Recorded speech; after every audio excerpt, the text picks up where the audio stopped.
Inventando moda. O mês mudou, mas a prevenção continua. Precisamos falar sobre Novembro Azul. Esse é o mês da prevenção e da conscientização contra o câncer de próstata.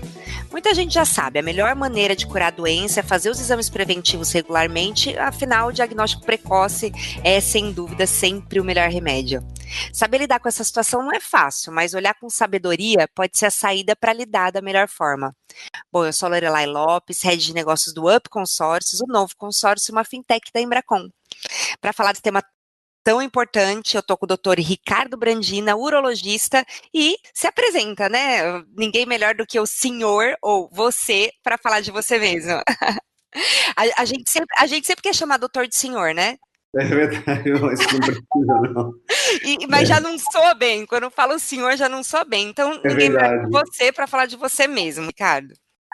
Bom, obrigado primeiro pelo convite, é uma honra poder participar, especialmente para poder falar desse tema tão importante. Bom, meu nome é Ricardo Brandina, eu sou urologista aqui em Londrina, sou professor de urologia da PUC, onde realizo minhas pesquisas junto com os estudantes, e também coordenador do programa de cirurgia robótica aqui de Londrina, né, onde a gente realiza o tratamento, né, para o câncer de próstata com o que tem de mais moderno hoje disponível. Bom, assim, para a gente começar o nosso bate-papo, bom, o que os homens precisam primeiro saber sobre cuidado preventivo? A gente sabe, eu acredito que das mulheres fica tudo muito claro em relação a exame, a toque, não sei se é porque eu sou mulher e eu penso assim que tudo parece muito mais claro. E dos homens ainda, né, é ir no médico mesmo, tem que ir até lá e fazer exame, é isso preventivo? Ou tem outras coisas que podem ser feitas para que a gente perceba ou cuide antes, né? Na verdade, você falou uma coisa correta, né? Primeiro, as mulheres têm muito mais consciência da sua saúde, procuram com muito mais frequência, né, o exame periódico do que os homens. É muito importante, sim, os homens procurarem o seu urologista. A recomendação da Sociedade Brasileira de Urologia é que eles procurem a partir dos 50 anos ou a partir dos 45 anos, né, se tiver histórico familiar, pai ou irmãos com câncer de próstata, ou pacientes até da raça negra, que tem estatisticamente tem uma incidência um pouco maior. O que eu gosto de falar sempre é que isso é uma recomendação da sociedade brasileira, mas eu acho que qualquer homem, paciente que queira tirar dúvida, enfim, não tem idade. Eu falo que qualquer idade que queira tirar alguma dúvida, a gente está aqui disponível para poder ajudar. Mas a recomendação para câncer de próstata é essa. E na verdade, o preventivo precisa ser feito no consultório mesmo, né? A gente vai falar um pouco mais, mas ele basicamente consiste em duas coisas muito simples. É um exame de sangue, que é feito um exame chamado PSA, é um exame que é colhido no sangue e avalia o risco, né, do câncer de paciente ter câncer de próstata, e o exame físico, que é o grande tabu, né, que nós vamos falar mais, que é o toque retal. E a gente, né, tem esse tabu de homens que ainda têm um pouco de medo de fazer o toque retal, mas é um exame rápido, indolor, demora aí literalmente 2 segundos e pode trazer informações super importantes sobre o risco de câncer de próstata. 2 segundos. E tanto tabu, tanto mimimi por conta de 2 segundos, é isso? E a gente notando, a gente vai falar um pouco de uma pesquisa que a gente fez aqui em Londrina, mas vem diminuindo bem o número de pacientes que se recusam a fazer, né? Quando a gente fala, vamos fazer o toque retal, antigamente tinha paciente que falava, deixa para o ano que vem a gente faz, etc. Isso vem diminuindo, né? Hoje é muito difícil o homem se recusar quando ele procura, né? Acho que o problema maior que a gente tem é fazer com que os homens procurem o urologista. Uma vez chegando ao consultório, hoje em dia acho que eles já vêm preparados já com... eu acho que tem muito... em muita virtude desses programas que a gente está fazendo agora, de campanhas de conscientização, eles já vêm preparados, sabendo dessas informações, sabendo que vai fazer o toque retal, etc. O que não tinha antigamente, né? Antigamente ele chegava meio despreparado, a hora que eu ouvi falar do toque retal, levava um susto, né? E aí começa aquelas brincadeiras, né, etc. Mas hoje acho que ele tem melhor preparado. Tem muita piada gerando ao redor, né, do assunto. Mas tem alguma vez, assim, que você ficou, não acredito que eu estou ouvindo isso, ou, que absurdo. Deve ter um monte, né? No consultório, a gente, lógico, tem que conversar assim com o paciente, mas mostrar, apesar das brincadeiras, mostrar que é um exame sério, né, que é um exame muito importante. Então, quando faz brincadeira, lógico, a gente aceita a brincadeira, mas é muito importante mostrar a seriedade do exame, né? Porque em 20% dos casos, quando o PSA é considerado normal, né? Normal, ou seja, não está alterado, o toque pode estar alterado, mesmo com o exame de sangue normal. Então, o toque retal ainda é extremamente importante, sim, viu? E a gente falou da idade, né? 45, 50 anos, mas você disse que é importante, lógico, começar aí antes. Tem muitos casos em jovens? Essa é uma pergunta muito interessante. Existe, inclusive, a Sociedade Americana de Urologia até recomenda que, a partir dos 40 anos, comecem a fazer pelo menos o PSA, só para ter um exame de base, porque o PSA, esse exame de sangue, ele é um número, ele vem um resultado, uma folha com um número, né? O número, por si só, antigamente a gente falava um PSA acima de 4, era um PSA alterado, abaixo de 4, um PSA normal. Hoje não existe mais um número normal, entre aspas, né? É muito importante a gente saber o que a gente chama de velocidade de crescimento, ou seja, o quanto o PSA está aumentando ao longo dos anos. E a partir dos 40 anos, todos os homens, nós homens, a gente passa por um processo fisiológico da próstata chamado hiperplasia prostática benigna. A próstata cresce, basicamente ela cresce. A partir dos 40 anos ela começa a crescer. Então o PSA pode subir a partir dos 40. O que a gente quer ver é se esse PSA, se esse exame sobe muito rápido ou se ele sobe devagar. Então, por isso que é legal ter um PSA de base aos 40, para a gente ter de base, né? Até para ver lá, quando ele fazer aos 45 anos, aos 50 anos, a gente consegue calcular a velocidade de crescimento e ver se tem um risco ou não de ter câncer de próstata. E falando especificamente disso, esse mês passado mesmo, eu tratei um paciente de 40, eu tenho 42 anos, eu tratei um paciente com 40 anos. Ele acidentalmente, um colega meu, cardiologista, pediu um PSA acidentalmente, na verdade ele foi pedir exames de colesterol, glicose, para ver diabetes, etc. E sem querer ele pediu o PSA. E o PSA desse paciente veio extremamente alto para a idade dele. E no toque retal nós fizemos o diagnóstico. No toque retal, paciente de 40 anos, a gente fez o diagnóstico. E operamos já, o paciente está super bem. Isso eu só quero reforçar que não é o mais comum, né? É raro um paciente de 40 anos, muito novo, ter câncer de próstata. Geralmente, esses pacientes têm algum problema genético, histórico familiar, alterações, mutações genéticas que levam à incidência maior de diversos tumores, não só de próstata. Né? Doutor, eu vi, lógico, faço minha pesquisinha aqui antes, e eu vi que 1 a cada 6 homens vão ser diagnosticados com câncer de próstata. Eu confesso que eu não tinha a menor noção desse número. É real? É mito ou é verdade isso? Esses números, eles são atualizados todos os anos. Esses números vêm dos Estados Unidos, né, onde eles conseguem fazer um... Eu tô chocada. Mas esse ano, esse número foi atualizado. Hoje a gente sabe que é 1 a cada 9 homens. E até o ano passado era 1 a cada 6 anos, né? Agora aumentou para 1 a cada 9 homens. Mas ainda assim, se a gente pegar, por exemplo, o câncer de mama, é praticamente a mesma incidência, né? Então é tão incidente quanto o câncer de mama, que é super importante fazer também o preventivo. Não, a incidência é super alta, eu não tinha noção mesmo. Outra coisa que você comentou em relação aos homens negros, eu vi que são 60, não é um pouquinho mais, né? 60% mais propenso a ter câncer de próstata. E isso também são dados estatísticos americanos que a gente extrapola, né, para o resto do mundo. Não se sabe o motivo, na verdade, porque tem essa incidência aumentada, o fato que vi. Minha pergunta ia ser essa. Não, a gente não sabe o motivo, é um dado estatístico real, né, que nos Estados Unidos existe um aumento de incidência, né, então por isso a gente recomenda fazer mais cedo, sim. Uhum.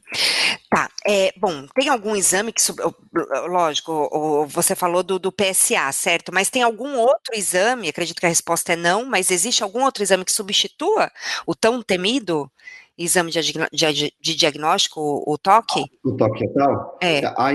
Ainda não, exatamente porque o toque, aliás, isso é até um dado interessante, engraçado, que a gente recebe muito paciente aqui no consultório vem achando, né, que o urologista trata de hemorroida, por exemplo, que a gente faz toque retal. Na verdade, o urologista cuida da próstata. Então, a gente faz o toque porque a próstata fica localizado bem na frente do reto, abaixo da bexiga. Então, com o dedo, a gente consegue sentir a próstata. Mas o urologista não trata de hemorroida, que é a gente vê bastante paciente procurando consultório por isso. E, infelizmente, a gente não tem nenhum exame ainda que consiga, a gente palpa, porque a próstata, quando não tem câncer, ela tem uma consistência mole, quer dizer, a gente não sente nenhum caroço. E quando a gente palpa e sente um carocinho na próstata, a chance de ter um câncer ali é quase 100% dos casos. Então, ainda é importante. Tem exames que estão saindo, né, que já existem, que ajudam a gente a selecionar melhor os pacientes que vão fazer a biópsia de próstata, né? Então, por exemplo, um exame que a gente está usando cada vez mais, utilizando, é um exame de imagem chamado ressonância magnética, que é um exame específico para próstata, chamado com estudo multiparamétrico. Então, é um exame, dado o nome tecnicamente, acho que ninguém precisa saber, mas a ressonância mostra na imagem o risco de um paciente ter um nódulo se ele for biopsiado. Então, são exames que vêm para facilitar e ajudar, né, no diagnóstico do câncer de próstata. Bom, para quem está ouvindo e de repente quer saber o nome do médico que trata de hemorroida... Esse seria o proctologista. Proctologista, exatamente. Só pra... Então, por favor, não é o urologista. Não é o urologista. Vá ao proctologista. Tem alguns mitos, assim, sobre aí não sobre o exame mais, mas sobre o câncer de próstata? Existem alguns pacientes que vêm com receitas, né, de, sei lá, parente que toma diversas medicações, fitoterápicos, que teoricamente ajudariam a prevenir o câncer de próstata. E, na verdade, a melhor prevenção é o diagnóstico precoce. Não existe ainda nenhum remédio, vacina, receita caseira, nada que pode ainda ajudar. O que a gente sabe é que uma vida saudável ajuda a prevenir, né? Evitar o excesso de gordura animal, enfim, atividade física, tudo isso ajuda. Mas acho que os maiores mitos que a gente ouve primeiro são essas receitas de prevenção, de medicação, etc. Isso ainda, infelizmente, não existe. E também tem alguns mitos que existiam antigamente que também estão diminuindo muito. E também há um tabu, um medo, talvez, do tratamento, né? Que muitos homens ainda lembram, ou têm parentes ou amigos que ficaram impotentes, ficaram perdendo urina depois do tratamento, que essa incidência diminuiu drasticamente com a vinda de tecnologias novas, né, para o tratamento do câncer. Tá, mas alguns mitos sobre, por exemplo, quem vem a desenvolver o câncer de próstata. Teve câncer de próstata por causa disso, ou por causa daquilo. Porque tem muito disso, né, na sabedoria popular. Por exemplo, um mito talvez um exemplo que você esteja referindo, a gente trata, né, no consultório, alguns pacientes também são homossexuais, eles têm aqueles mitos de que o sexo anal pode levar ao câncer de próstata por trauma local, então isso não é verdade, né? Isso não é um fator de risco. Tem alguns mitos nesse sentido, mas não tem... acho que o principal fator de risco é uma vida de maneira comendo rica em gordura animal, sedentarismo, isso é um fator de risco, sim. Eu vou falar um que eu achei engraçado, que eu vi também. Eu vi a questão do homossexual, que é ejacular frequentemente diminui o risco de câncer. Não, aliás, isso também outra coisa que também o pessoal vem que quer fazer vasectomia. Primeiro que nem tem, não tem ligação, certo? Me ajuda, por favor, mas não tem nenhum tipo de ligação, né, entre de sistemas diferentes, né, reprodutivo e... Na verdade, eles são, na verdade, são sistemas próximos, né? Mas não leva ao câncer. Uhum. Essa pergunta, aliás, eu lembrei de outra, que é a vasectomia. Eu estava falando, então, a cirurgia para esterilização masculina. Alguns homens, às vezes, têm a vir aqui fazer vasectomia e falar, vão falar que aumenta o risco de câncer, de impotência, enfim, nada. Então, a vasectomia também é uma cirurgia muito segura, não aumenta o risco de nada disso. Não. É a pergunta que não quer calar: semente de abóbora reduz o risco de câncer? Não, infelizmente, como eu falei, existem diversos receitas, não só receita caseira, fitoterápicos. Existia no passado algumas medicações que foram testadas também para ajudar na prevenção, que hoje a gente sabe que não tem nenhum respaldo científico, então acho que a melhor prevenção mesmo é procurar o urologista cedo e de maneira periódica. Bom, não é algo que você tenha, eu acredito que o câncer de mama também não, mas é mais frequente, você tem alguns sintomas, lógico, num estado mais avançado, mas você já tem alguns sintomas que você começa a perceber, vamos dizer, sintomas visíveis ou alterações que são mais visíveis. Em relação ao câncer de próstata, isso não acontece você não consegue perceber com tanta facilidade, né? Não, essa também é uma pergunta muito boa, porque o câncer de próstata é uma doença silenciosa. Então, o que eu quero dizer com isso? Ela não traz sintomas nas fases iniciais, né? Então, uma fase inicial, o paciente não sente nada. Por isso que é importante ir a partir dos 45, 50 anos, todo ano, porque a gente só vai conseguir fazer o diagnóstico com o exame de sangue ou toque retal. Numa fase mais avançada, os sintomas que o paciente poderia ter seria dificuldade para urinar, jato urinário fraco, dor na região pélvica, ou dor nas costas, sangue na urina. Esses seriam alguns sinais, os sintomas de fases mais avançadas. Mas numa fase precoce, o tumor de próstata, isso porque o tumor de próstata geralmente fica localizado bem na sua periferia, na periferia da próstata, longe de onde passa a urina, o canal da uretra, né? Então não traz sintomas, né? Ele está longe de esses nódulos, eles se iniciam em localizações que demoram para criar sintomas, né? Então é uma doença assintomática no início, né? Certo. E quanto à chance de cura? Você tem esse número? Sim, então, se é diagnosticado na fase inicial, né, são fases de doença localizada, o tratamento a gente consegue curar em torno de 95% dos pacientes. Por isso que é tão importante. A doença é curável. E a palavra câncer é uma palavra muito pesada, né? Então, a gente sabe como a gente faz o tratamento, está envolvido nisso diariamente, a gente não fica tão assustado, mas eu imagino, a gente quando atende aqui um paciente que faz uma biópsia, a gente faz o diagnóstico, se o senhor tem câncer, por mais que a gente sabe que é curável, que às vezes, como qualquer câncer, o câncer de próstata é um espectro grande também. Então, tem câncer de próstata que tem uma evolução muito boa, benigna, entre aspas, né? O paciente tem tumor de próstata que a gente não precisa nem tratar, na verdade, porque são tumores de baixa agressividade. E tem um outro espectro, tem tumores que são muito agressivos, esses merecem um tratamento, às vezes até associados com diversas modalidades, como cirurgia, radioterapia. Então tem que avaliar caso a caso. Hoje a gente consegue individualizar o tratamento. Mas a palavra câncer, mesmo para doença que a gente sabe que é curável, para o paciente, para a família, né? Isso, a gente está falando que o impacto importante não só no paciente, mas geralmente vem com a esposa, com os filhos. Então, eles já vêm pensando que, né, vai morrer porque tem câncer. Então, se é diagnosticado de uma fase inicial, pelo contrário, né, a gente consegue curar em cerca de 90% a 95% dos pacientes. E para o caso mesmo de ter que retirar a próstata, então é só para um caso realmente muito avançado? Não, pelo contrário. O caso avançado a gente não retira, na verdade. Casos avançados já tem metástase, retirar a próstata não tem tanto benefício. Aí a gente já tem que entrar com um tratamento paliativo, que a gente chama, não para cura, né? A gente, para fases iniciais, que a gente sim oferece, então, algumas modalidades de tratamento. Que, como eu falei, vai desde não se fazer nada, a gente pode fazer o que a gente chama de vigilância ativa, só acompanhar o paciente, isso para casos muito específicos de tumores de baixíssima agressividade, e para o outro espectro, para doença localizada, mas com um pouco mais de agressividade, a gente pode oferecer desde cirurgia, que é a remoção da próstata, até radioterapia. E a gente conversa os prós e os contras dos dois tratamentos, é uma decisão em conjunto, né? Hoje, a remoção da próstata, ela é feita de uma maneira muito moderna, com altíssima tecnologia, que é a cirurgia robótica, que diminui bastante o índice de sequela, né, mantendo a cura. Porque a grande preocupação no tratamento, quando a gente vai tratar, é que a próstata é localizada numa área ruim para remover. Tem muito paciente que chega, eu tenho pai, tenho irmãos com câncer, eu tio, vô, eu quero tirar minha próstata, igual tirar um apêndice, sabe?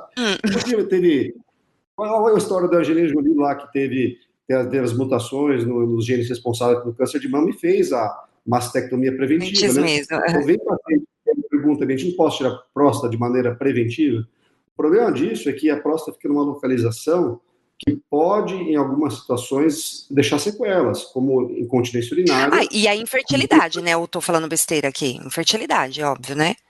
A fertilidade é porque o sêmen, obrigatoriamente, tem que passar pela próstata na hora de ejacular. Aham, Quando você tira a próstata, o sêmen não tem como sair mais. aham. Então, o paciente não tem como fertilizar de maneira normal, fecundar de maneira normal, porque não vai ejacular. Uhum. Mas ele consegue extrair espermatozoide do testículo depois, por exemplo, e fazer fertilização in vitro, né? Não tem problema. Mas ele não vai ejacular mais, porque a próstata, para ejacular, tem que ter a próstata. Uma Uhum. vez que removendo a próstata, não consegue ejacular.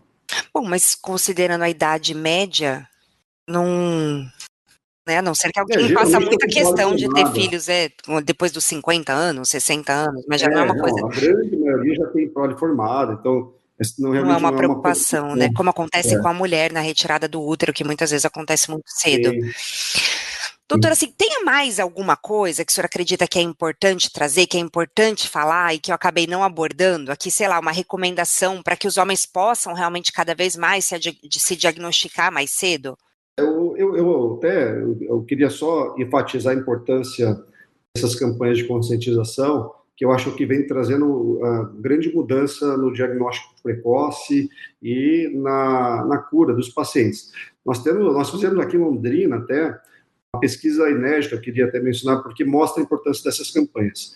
É uma pesquisa que foi iniciada pelo Dr. Lauro Brandini, meu pai, em 1994. Então, Seu para você pai ter uma ideia, também era urologista, então. ele era urologista. Em 1990, o PSA, que é o exame de sangue, só por curiosidade, ele nasceu na década de 90. Bem ali no início, quando nasceu, aqui em Londrina, a gente começou a fazer uma pesquisa de campo, perguntando para homens acima de 40 anos, pergunta simples, o que é a próstata, se sabe da importância do risco do câncer, a importância do exame preventivo, para saber se isso, ao longo dos anos, essas campanhas teriam algum impacto. Essa pesquisa foi repetida, então, foi feita em 94, repetida em 2004, depois, 10 anos depois, e agora, em 2021, a gente repetiu na PUC, auxiliado por uma estudante, a doutora Mariana Fadiga, que vai se formar esse ano, e a gente teve alguns dados bem interessantes na pesquisa, que é uma pesquisa, eu acho que até inédita, não conheço pesquisa igual no Brasil, mostrando o impacto dessas campanhas num período tão longo, né, de 25 anos quase. E a gente viu que teve um aumento de quase 30%, 40% dos homens que sabem hoje, pelo menos, o que é próstata, sabem que o câncer é importante fazer o câncer. Mas eu acho que a mensagem mais importante é que lá em 1994, só 17% dos homens faziam preventivo. Hoje, aqui em Londrina, que é uma cidade considerada de médio porte, 83% dos homens entrevistados já fazem preventivo. Então, teve um aumento de 66%. Muito interessante. Uau, né? Então, é um dado real, né, de uma cidade do Brasil. A gente até comparou, a única pesquisa que a gente conhece foi numa cidade do Nordeste, que também tiveram dados parecidos, mas eles não tiveram uma pesquisa de tão longo tempo igual o nosso. A primeira pesquisa tão longa, antiga assim, quanto a de vocês. Uhum. E o que é interessante é que desses homens, 75% fazem o PSA, que eu acho que todo mundo pede, quase todos, mas só 50% fizeram o toque retal. Agora, quando a gente perguntou se eles fariam, quase todos fariam. Então, a mensagem que eu entendi dessa pesquisa é que, primeiro, acho que nós, médicos, também, talvez estejamos falhando um pouco, porque muito paciente acaba no neurologista, vai no clínico geral, vai em outro especialista que não faz o toque. Então, você veja que só 50, metade fez toque, né? Mas quase todos fariam, se tivesse sido oferecido, né? Porque o PSA é feito no check-up. Por exemplo, no clínico geral, ele faz o PSA. Ele não precisa... Pode fazer. Pode fazer. Entendi. Aqui no Brasil, diferente eu trabalhei muito tempo nos Estados Unidos. Lá, é o contrário. Lá o clínico geral faz todos os exames e quando está alterado, encaminha para o urologista. Aqui no Brasil, a gente trabalha um pouco diferente. O paciente já procura o urologista diretamente. O especialista. Né? Então, ele não passa, em geral, não passa. Mas isso também vem mudando. Eu recebo bastante paciente que é encaminhado por cardiologista, por endocrinologista, geriatra, enfim. E acaba eu acredito que muitos deles, de repente, quando chegam até você com 45, 50 anos, é a primeira vez que está indo no urologista, talvez, né? Primeira vez que vem, a grande maioria.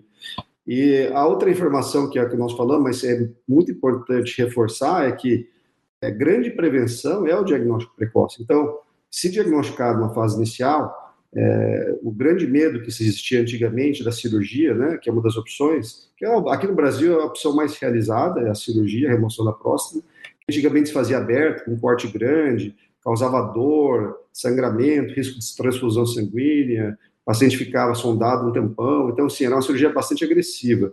Depois passou-se a fazer por uma técnica minimamente invasiva, que é a laparoscópica, então com pequenos furinhos, né? Isso diminuiu bastante a dor pós-operatória, retorno às atividades, sangramento, etc. Agora a gente tem a cirurgia robótica, que é, por exemplo, um dado interessante nos Estados Unidos, 99% dos pacientes são operados auxiliados com robô. Então lá não se faz mais cirurgia sem ser feito com robô. Aqui no Brasil esse número vem aumentando, nós já temos mais de 60 plataformas robóticas distribuídas no Brasil, que Londrina é um deles. Pela sua bio, é o seu caso, certo? É. A sua cirurgia são... Aqui no Londrina a gente tem, no Paraná só tem 3 plataformas, 2 em Curitiba e 1 aqui em Londrina, mas a grande maioria fica em São Paulo, Rio de Janeiro, né? Mas a gente ainda tem que melhorar um pouco, porque a plataforma robótica, cirurgia robótica, ainda não está no hall de procedimento da ANS no Brasil. Então ainda tem um pouco de dificuldade ainda de participação dos convênios, pelo SUS, então a gente tem que melhorar um pouquinho isso, porque essa é uma tecnologia que faz diferença, diminui significativamente o risco de incontinência, de disfunção erétil, só que ainda não está disponível em grande escala. Né? Ainda, infelizmente, fica para alguns pacientes porque ainda tem um custo, né? Enfim. Mas a gente espera que, igual nos Estados Unidos, que começou assim, num período curto a gente consiga oferecer essa tecnologia para todos os homens, né? Fiquei com um pensamento aqui. Bom, a gente está acostumada, né, nós mulheres, né, a gente acostuma desde cedinho, talvez até antes do início da vida sexual, mas a partir do momento da primeira menstruação, já começar a fazer acompanhamento com o ginecologista. E no mundo ideal, não sei em percentual quantas mulheres fazem isso, mas a gente meio que se cobra já para fazer isso de forma anual, todos os anos ir até o ginecologista. Então, ou seja, para a mulher, não é o clínico geral, esse médico do dia a dia acaba sendo o ginecologista mesmo. Eu acredito, tá, que as mulheres vão mais ao ginecologista do que ao clínico geral. Por que isso não acontece com o homem ou realmente não deveria acontecer? Não, o urologista ele é um especialista muito específico ali que não tem essa necessidade de ter esse acompanhamento de vida como acontece com a gente. Na verdade, isso até acontece, só que a gente não faz, a gente recebe, o urologista recebe, eu recebo, e o urologista recebe muito paciente jovem, enfim, a partir dos 20 anos, mas eles vêm geralmente nessa faixa etária com outras queixas, eles recebem muita queixa de disfunção erétil, ejaculação precoce, cálculo, mas para você ter uma ideia, tem uma pesquisa no Brasil que mostra que 70% dos homens têm alguma queixa em relação à ereção, ejaculação precoce, então é muito frequente a incidência é muito alta, e começa cedo. Na verdade, a gente recebe muito paciente jovem que tem dúvidas sobre vida sexual, etc., então a gente já recebe. Mas não existe uma recomendação, como no caso das mulheres, de se fazer um preventivo tão cedo. Como nós falamos, a incidência, a chance de ter uma doença grave, como câncer de próstata, antes dos 40 anos é muito pequena. Mas eu digo não só em relação ao câncer de próstata, de existir outras razões, você me colocou algumas, lógico, né, para falar. Acho que a gente recebe sim. É difícil um adolescente de 20 anos, por exemplo, um homem de 20 anos, se tiver uma queixa de disfunção erétil, procurar um clínico geral. Ele é vir no urologista.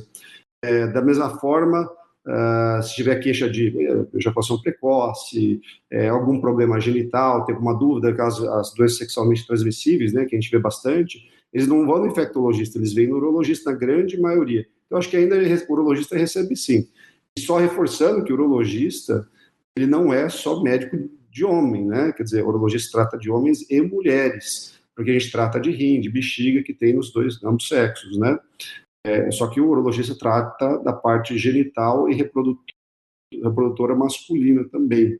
Mas essa é uma dúvida também. Então, a gente trata muita mulher com infecção urinária, com cálculo, enfim, diversas queixas. Doutora, sim, obrigada, muito obrigada. Tirei várias dúvidas, inclusive, viu? Legal, foi muito além daquilo que eu iria perguntar. Obrigado pela oportunidade, acho muito legal, estou sempre disposto a tirar dúvidas, acho que isso é super importante para, quanto mais informação, acho que isso é o mais importante para a gente poder ajudar as pessoas, né? No caso específico do câncer de próstata, a informação, eu não tenho dúvida, eu acabei de falar da pesquisa de Londrina, essas informações salvam vidas, né? Porque fazem com que os homens procurem um urologista mais cedo. E como você mesmo disse antes, a importância dessas campanhas, né? Porque realmente dá essa sensação de, olha, todo mundo está fazendo, eu preciso fazer também, é muito forte quando você tem muita gente falando do assunto num curto espaço de tempo, como é o caso do mês de novembro. Eu acredito muito nessas campanhas e tá aí a prova de que tem tido efeito, né? Desde quando tem o Novembro Azul? Quando surgiu o Novembro Azul? O Brasil tem um pouco mais de 10 anos que já Ah, é novinho, é jovem. é pouco tempo, né? Na verdade, É. até o PSA tem pouco, não tem, como eu falei, o PSA, que é exame de sangue, começou na década de 90, né? Tem pouco mais de 20, 30 anos. Então, a gente está conhecendo ainda, tem muita coisa para conhecer ainda sobre o câncer de próstata. Tá bom, obrigada pela prosa. Eu que agradeço, E obrigado. bom restinho de tarde aí no consultório. Obrigado, bom resto de tarde para vocês também. Tchau. Até mais, tchau, tchau.